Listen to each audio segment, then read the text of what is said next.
Es que la audiencia de declaración de imputado no puede ser pública. Claro que sí. Todo elemento que produzca prueba es público. Siempre cuando se trate de menores, dice el Código Procesal Penal, o que evidentemente le crea una animadversión que le puede producir un daño físico a la persona que está siendo juzgada. Pero yo como abogado le digo, Renato, yo quiero ver la documentación porque los delitos se cometen por acción o por omisión. Y si de antemano, como bien lo decía usted, que yo también tengo una apreciación de esta manera de que la señora Rocío Táboro, no es una persona que tenga esa, así la veo yo, esa capacidad de tomar dinero, de robarse dinero, pero sí acuérdese que también tenía una posición garante de ese dinero, de esa plata que nos entiende el pueblo, que esa plata le pertenece al pueblo hondureño y esa posición garante la convierte lógicamente en un sujeto activo del delito y en este caso es lo que vamos a ver. ¿Por qué? Porque decía Julio, hay que ver la ruta del dinero, lógicamente. Yo siempre lo dije en este programa, creo que le dije yo, que era tan sencillo. Así como acusan a un montón de personas que no son funcionarios, que le siguen la ruta del dinero, usted la ruta del dinero usted la va a seguir y va a llegar a un punto. Y usted se va a determinar. Lo que no sabemos es si el señor Axel López en su momento tuvo que haber dado una bonificación, para que no le llamemos coima. Sí, le tuvo que haber dado una bonificación. ¿Y a quién? O quién se la ganó la tal bonificación por haber vendido por haber participado en la intermediación de esta venta de estos hospitales móviles, que al final ni siquiera hospitales móviles llegaron. Creo que sirve más el trans para los venezolanos, sudamericanos y gente de otras partes del mundo. Entonces, eso es lo que yo quiero ver. Y yo invito al Poder Judicial que esto lo hagamos público. Y yo invito al Poder Judicial... Y es que las audiencias iniciales no son públicas, ¿verdad? Dice que todo el proceso oral y público. Por eso es que no se acuerda usted cuando... Bueno, pero en el caso Pandora, por ejemplo, un ejemplo que le voy a poner, ahí estaban todos los periodistas. Pues. Sí. Entonces yo no veo por qué.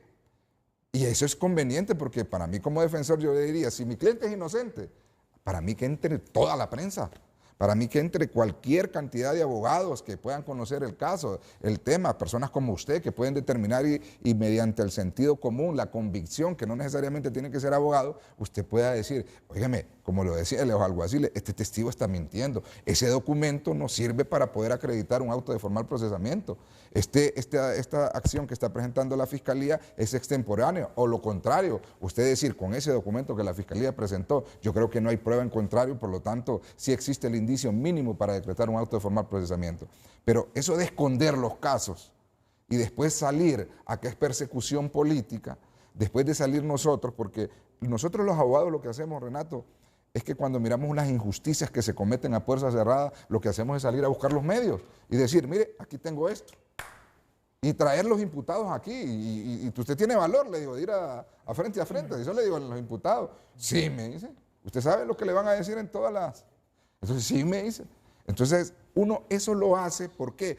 Porque esa cerrazón que le dice, ese encierro que se tiene ahí, lo que le llega a usted a generar es que la oposición diga, aquí hay una persecución política. Sí. Entonces, lo miro muy sano desde ese extremo. Lo que pasó con ella antes de, ya esa es otra situación que vamos a discutir, porque tengo mis reservas en cuanto a la aplicación del término de detención judicial o prisión preventiva, que sería posterior a una audiencia inicial en el caso de la señora. Digo, ¿por qué? Porque para mí todos somos iguales ante la ley, no existen clases privilegiadas.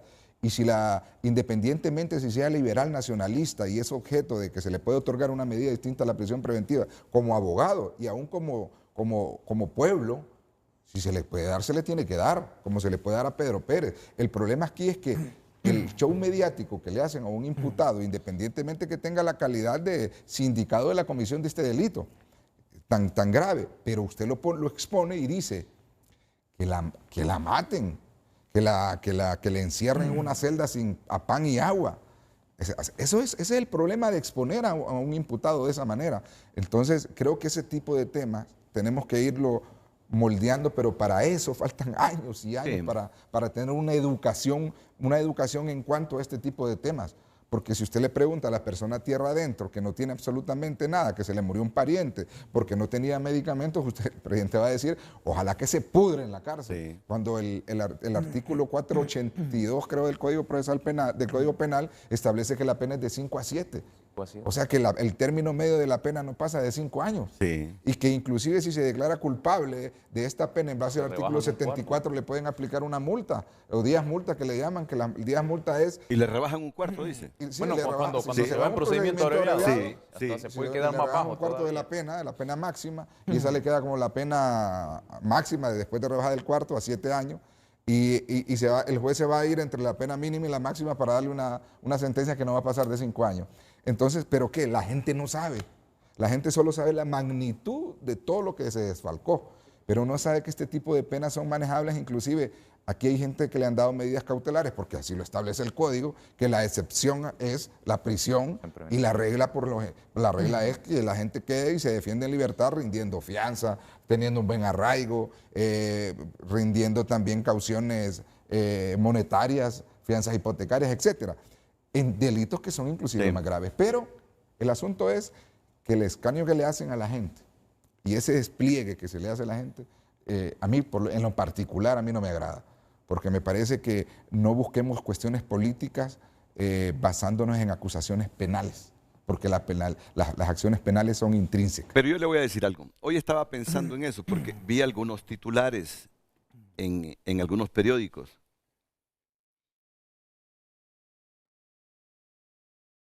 Por ejemplo, El Heraldo.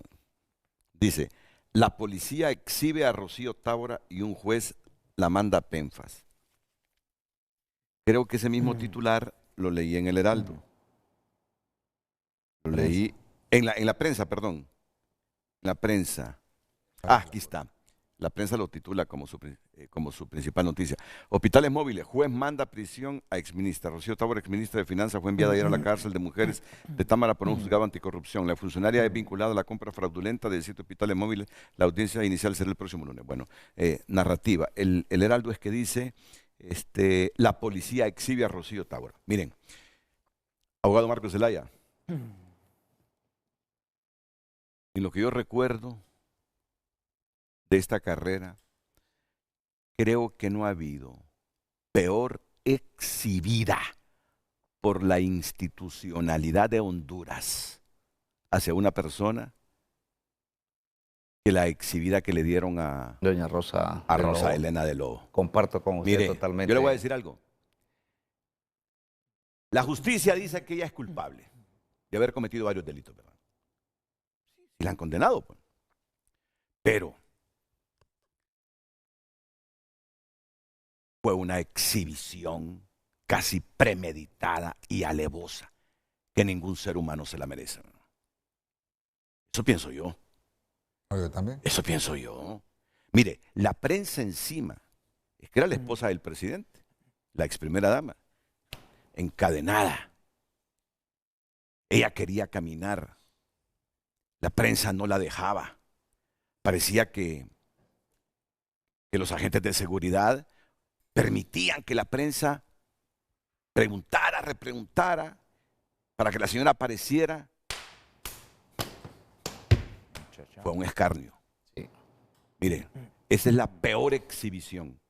La peor de las exhibiciones que el Estado de Honduras ha permitido para un imputado. ¿Sabe qué es lo que pasa, Renato? Que se ha instrumentalizado la justicia, y lo decía el abogado Duarte, también Julio. El problema de nosotros como hondureños es eso, permitir que se permeen las instituciones, en este caso el Ministerio Público y el Poder Judicial, y se utilicen para fines políticos. Inclusive la misma Policía Militar y la Policía Nacional, o la Dirección Policial Nacional de Investigación, o como le quiera llamar, o Agencia Técnica de Investigación Criminal, permiten hacer este tipo de situaciones en escarnio de ciudadanos, y eso va con un objetivo, y usted como comunicador, como periodista lo sabe: tratar de quitar del imaginario colectivo alguna falencia de los actuales gobernantes, de turno. No hablamos de este en particular, pero de turno, porque usted refería a la ex primera dama, y yo también siempre hice esa observación, y nunca compartí la forma como permitían que se exhibiera de forma pública. ¿Y no estaba condenada todavía? No, era la presunción de inocencia, correcto. Claro, sí, pero se presumía la inocencia de ella todavía. Pero fíjese que es oportuno decir que el pueblo hondureño ha ido madurando poco a poco, y nosotros que ya tenemos ciertos años, recuerda usted cuando inicia la nueva era democrática del 82 para acá,